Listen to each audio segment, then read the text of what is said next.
living and breathing but totally empty shells. They too were clean and pampered, ornaments for Ereshkigal to move around like pretty dead-eyed dolls. As long as I held on to my rage, Ereshkigal could never make a doll out of me. Lucifer made sure of that. I ran a finger along the edge of my collar again, barely stopping myself from scratching at my skin until it bled, and grabbed the wine bottle. Urkalan guardians lined the corridors, their pale limbs painted with dark stripes. They were silent as I slipped out of the wine room and past them, but I felt their suspicious gazes on me. It took a great effort to slow my steps towards the throne room and drift along like the other handmaidens, gazing at nothing in particular, but taking in all I could, memorizing it as I had memorized the succubus temples map. The palace of Kur was labyrinthine, with passages branching off into darkness and going God knew where, but I committed everything to memory. In some alcoves, more black sphinx statues stood, staring down with snarling faces that seemed alive under the flickering torchlight. Ereshkigal's throne had been spun on its axis, and now sat on the broad balcony, her back facing the room full of corpses and despair.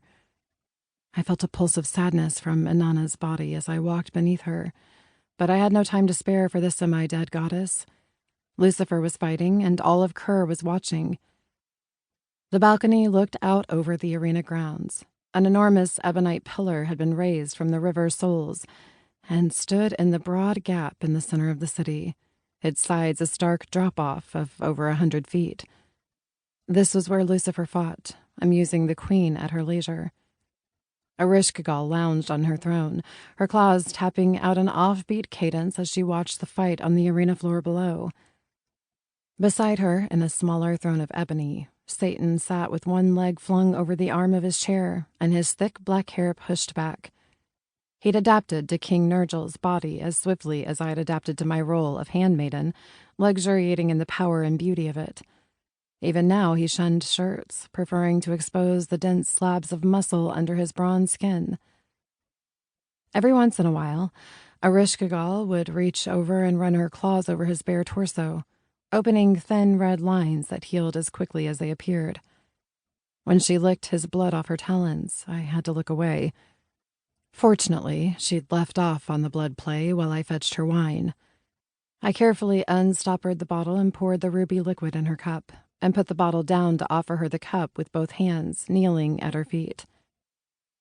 "Your wine, my queen," I murmured, disguising the sheer hatred in my voice under a flimsy veneer of deference. It was easier if I kept my head bowed and face down, the way she preferred. Her claws traced over the back of my hands before she took the cup. "Sit beside me, pretty songbird." If I didn't know what she was truly like, her voice would be my undoing. She always sounded so sweet and caring, almost motherly. I obediently knelt between the thrones, taking a deep breath before I faced the arena. A young manticore the size of an elephant circled Lucifer, who was hobbled with chains around his wrists and wings. He'd been given a flimsy spear, the wood warped and spearhead rusted, but at least his feet were unbound. The worst of his bindings was the plain ebonite collar he wore. His was under a different enchantment, one designed to drive a wedge between us. Lucifer was able to leave Kur whenever he liked. The enchantment didn't bind him here. The only magic imbued in the collar prevented him from raising his hand against Ereshkigal herself. But he wouldn't leave without me.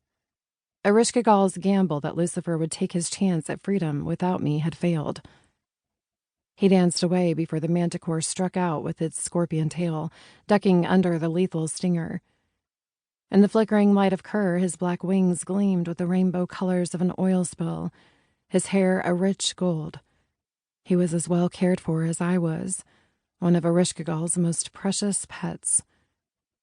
The whirling lines of his dark tattoos almost looked like the war paint the Urkalans wore, but the white gash of the scar over his chest filled me with relief and glee every time I saw it. As long as that scar remained whole, cutting through the lines of his soul bond tattoos, Satan would never have him back. A hand descended on my head, interrupting my reverie of watching Lucifer fight. "Isn't he a beauty?"